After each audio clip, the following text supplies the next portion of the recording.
ক্ষমতাচ্যুত প্রধানমন্ত্রী শেখ হাসিনা ভারতের নয়াদিল্লি থেকে একান্ত সাক্ষাৎকারে জানালেন, রাজনীতি থেকে পুরোপুরি সরে যাওয়ার পরিকল্পনা এখন এককভাবে ভাবছেন না।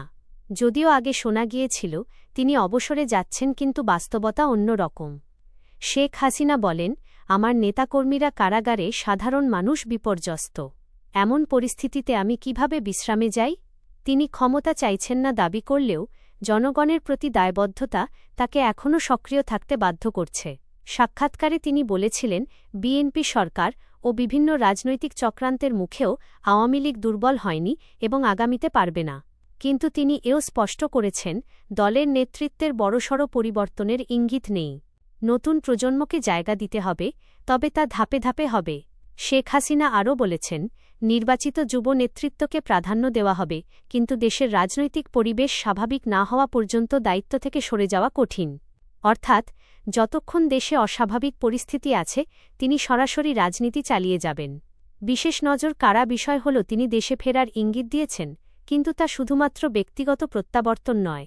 তার ভাষায় এটি গণতান্ত্রিক অধিকার পুনরুদ্ধারের সঙ্গে যুক্ত। জনগণ বুঝেছে আওয়ামী লীগই একমাত্র নিরাপদ আশ্রয়। সাংবাদিকদের প্রশ্ন, রাজনীতি থেকে সরে যাওয়ার ঘোষণার পরও ফেরার পরিকল্পনা কেন? এর উত্তরে তিনি বলেন, পাবলিকের চাপে, নেতাকর্মীদের পরিস্থিতি ও সংখ্যালঘুদের নিরাপত্তা বিবেচনায় এই সিদ্ধান্ত। রাজনৈতিক বিশ্লেষকরা মনে করছেন, শেখ হাসিনার বক্তব্যে এক ধরনের স্ট্যাটাস কুইজ লুকিয়ে আছে। অবসর নেয়ার কথা বললেও তার প্রভাবশালী অবস্থান ধরে রাখার স্ট্র্যাটেজি স্পষ্ট। নতুন নেতৃত্বকে ধীরে ধীরে এগিয়ে আনায় দলীয় নিয়ন্ত্রণ বজায় রাখার সূক্ষ্ম পরিকল্পনা কাজ করছে বলে তারা মনে করছেন। যেমনটি দেখা যাচ্ছে, সরাসরি রাজনীতি থেকে সরে যাওয়ার প্রস্তাবের পরেও তিনি দেশে ফিরে দলের কার্যক্রমে সক্রিয় ভূমিকা রাখতে ইঙ্গিত দিয়েছেন। এটি রাজনৈতিক মাঠে নতুন উত্তাপ সৃষ্টি করতে পারে।